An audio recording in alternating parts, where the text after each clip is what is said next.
So thank you very much. It's really wonderful to be here, to be talking about this. And actually, everybody's been looking forward. And I thought for a moment I would start by looking back, since we're talking about Faraday. A little over 200 years ago, there was a kind of momentous event for science, which was a rather important international collaboration in science, where Michael Faraday went to visit Alessandro Volta, and Volta gave him a voltaic pile. That is it there. You can go see it at the Royal Institution. I think it's actually the original, or it's claimed to be the original. Okay. And, you know, and so we know what happened as a result of that. What happened as a result of that is that Faraday was provided, of course, with a means to understand batteries, which he did, and so he gave us names of, anode and cathode, and understood the principles by which batteries work. But he also had a source of electric current, and that enabled him to do a number of profound experiments. He was, of course, a brilliant experimental physicist, essentially unschooled and almost entirely self-taught. But he, of course, used that to invent the electric motor, the electric dynamo, and this came in advance, of course, of James Clerk Maxwell's getting hold of his results and using them very thoughtfully to generate the theory, modern electromagnetic theory, which had within it the foundations of relativity and much more. Okay? But Faraday was a profoundly practical man, and he was driven by a vision of practicality in all he did. But you will understand that actually at the end of all of his work, we actually had all of the ingredients for an electric vehicle. And here one is. So if you go to 1900 or so, there were electric vehicles there. There's one at a charging station, a sort of interesting charging station. But it works. There was a reasonable market for those things. And I kind of like the Thomas Edison quote that goes along with this, because we use this now. As he says, electricity is the thing. There are no whirring and grinding gears with their numerous levers to confuse, no dangerous and evil-smelling gasoline, and no noise. And by the way, if we'd spent, I think, the trillions of dollars developing this technology as opposed to what was spent on the internal combustion engine, we might be in a very different place now. But we didn't. Okay?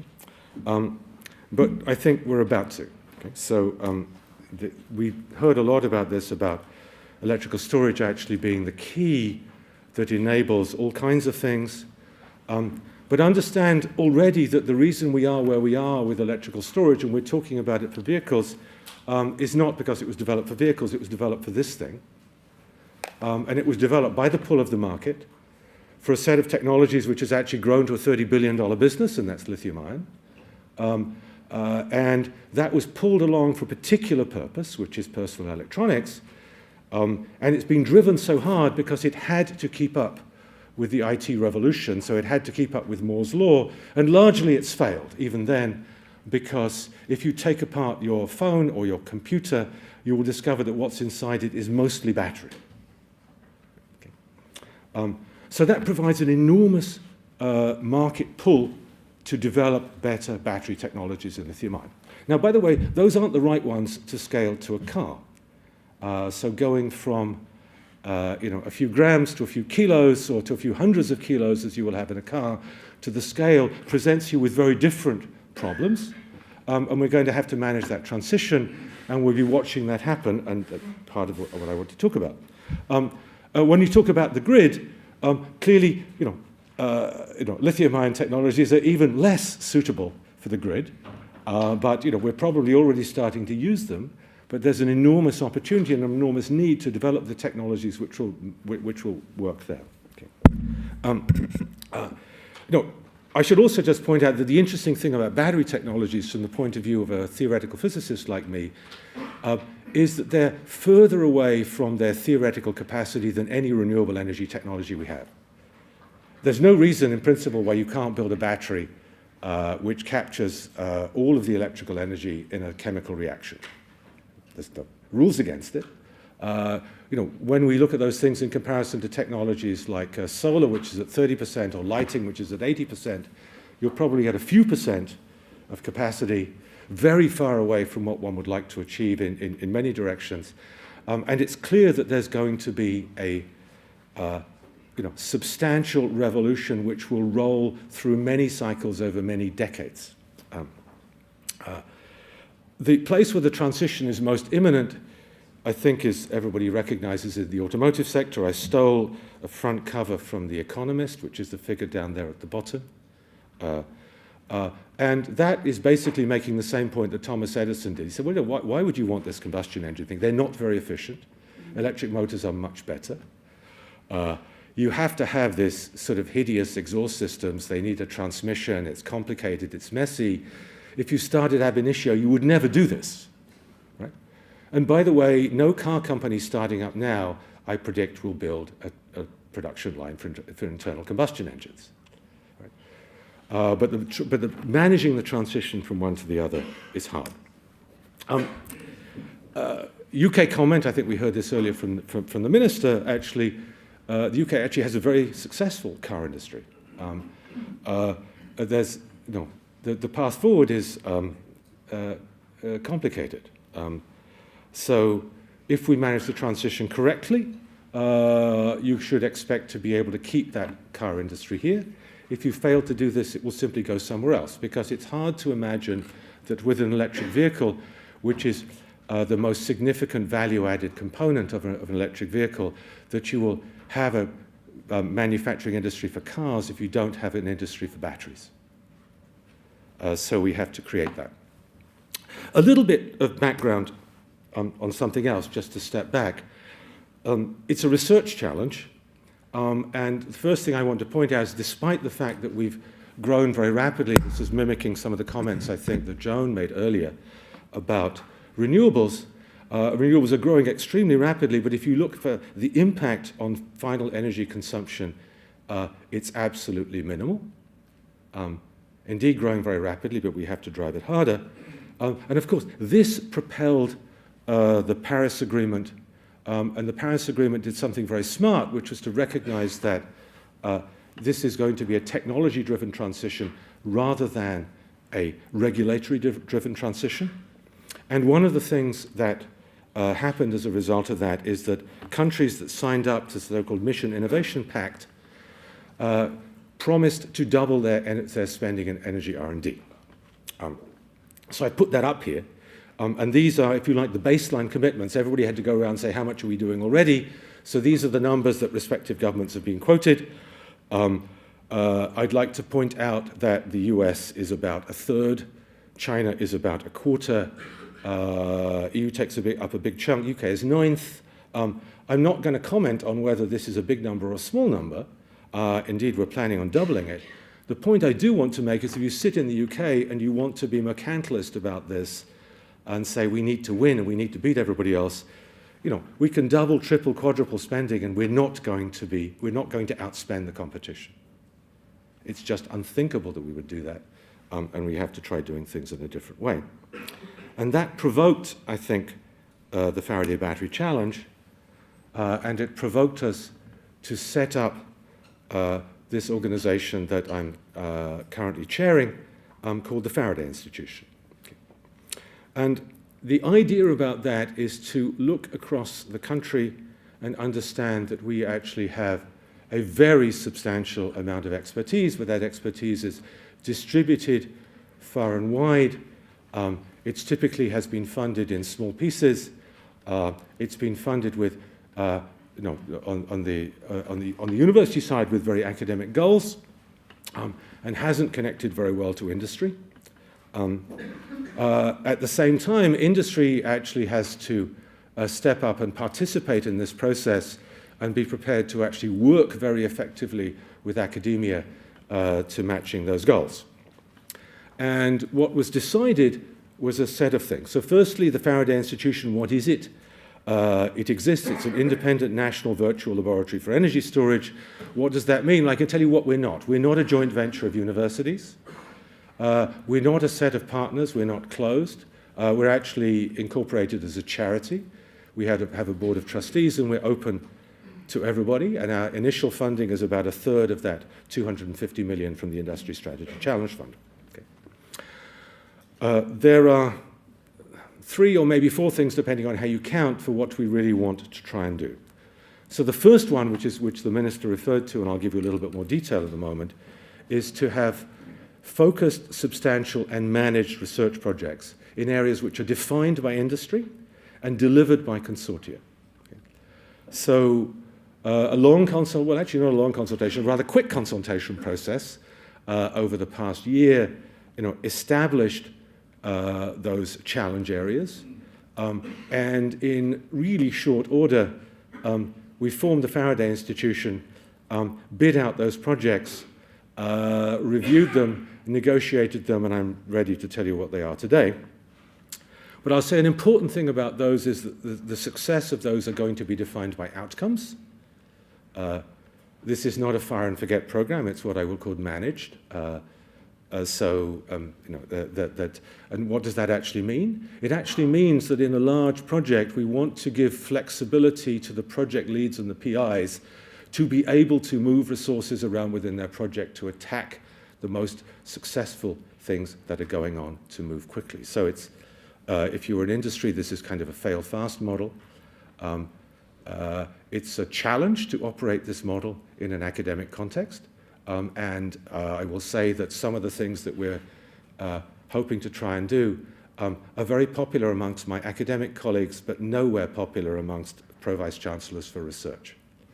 They'd like to take the check and pocket it and go away, and we are going to come in and meddle periodically, hopefully with the connivance of the people running the programs, because everybody wants success. Okay. There's another mission which is really important, and it's really important for industry, and maybe even a bigger one, which is training. JLR will tell you that they've got vacancies for 150 battery engineers right now, and they can't hire them, and this is a global issue. So there's a need actually to train the next generation of battery scientists and engineers, bring them quickly into an environment where they can contribute to industry. And the projects we're going to will actually support 98 postdocs. I hope we can find them. We're going to make a significant dent in the global supply of postdocs in this area. Around 100 PhD studentships will come through this, and we will bring those together as part of a consortium to collectively provide training and develop their careers. It's also necessary, and will come not immediately but in the future, to kind of have a bit of outreach to diversify the STEM community.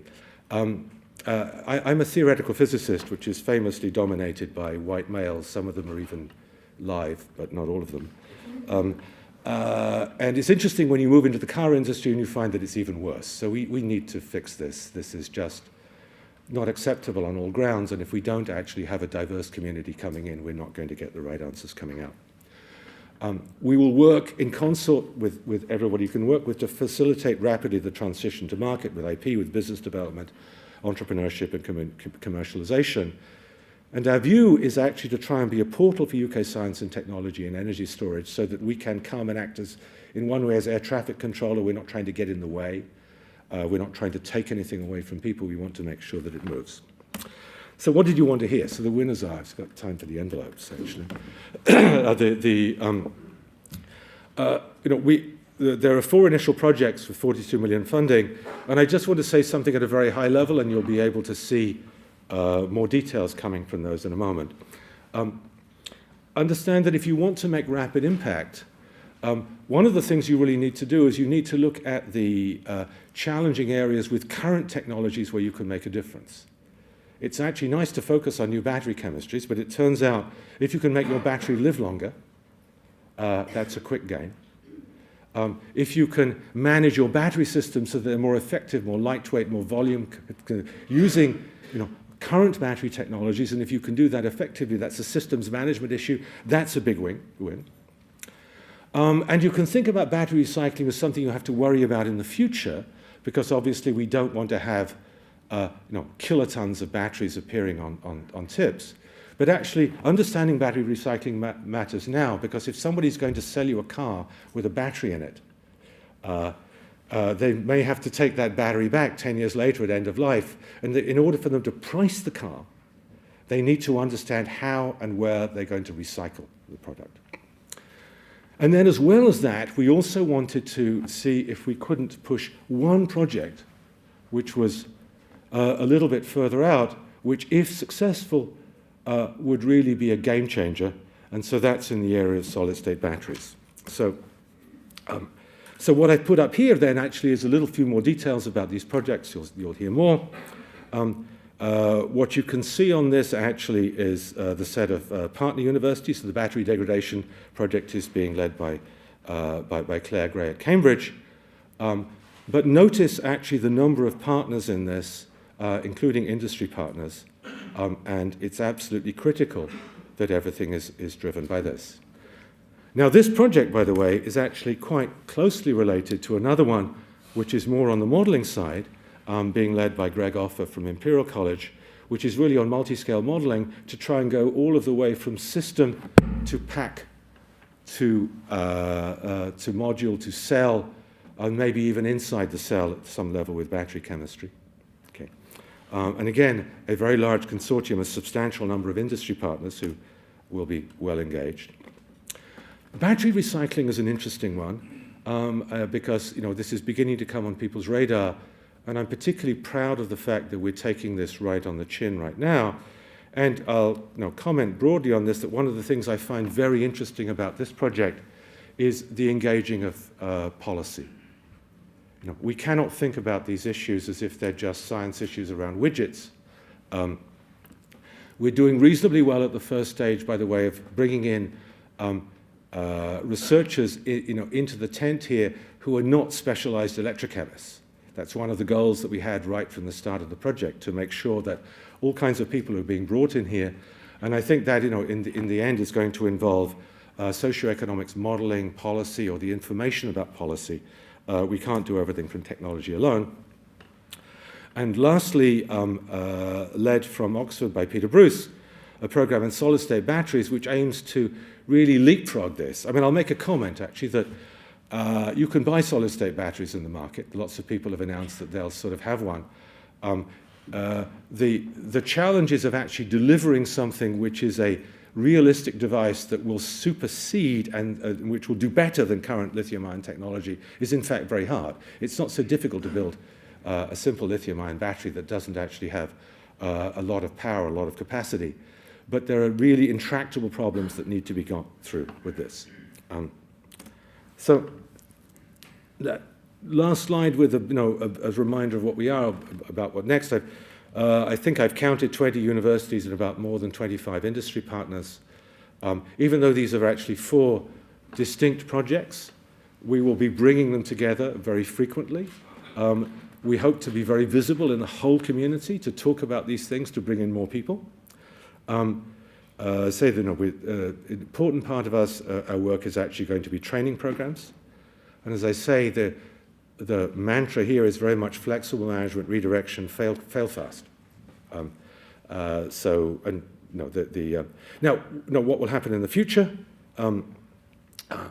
We haven't yet spent all of our money, so there will be more community consultations. We think about the next steps. I'm sure we will be broadening our aperture somewhat. I mean, I think, in particular, there's a huge need to bring in an understanding of techno-economic analysis, supportive policy. I mean, just a comment to make that, going back to how could the UK succeed, if we just have the same technology as everybody else, even if it's slightly better than everybody else, that isn't necessarily going to work. We really actually have to line up with national and local policies so that the hockey sticks are kind of moved a little bit earlier, that the investment comes here rather than going somewhere else. And that's associated as much with friendly policies and friendly understanding of policies, that kind of thing that Joan McNaughton was talking about earlier. Obviously, we need to begin to think about vehicle-to-grid and possibly grid storage. We're keen, actually, as these projects begin to mature, that we want to spin people out of these and things out of these quite quickly. So we'll have mechanisms with entrepreneurial fellowships and actually a coordinated business development program. And with that, I think I hit my 20 minutes, and I'll actually end just with a Faraday quote, which is ants versus spiders versus bees. You have to read Faraday in some depth to understand what he meant, but basically he's saying, don't only go out in the world and study it, but bring it back and make it productive. So thank you very much.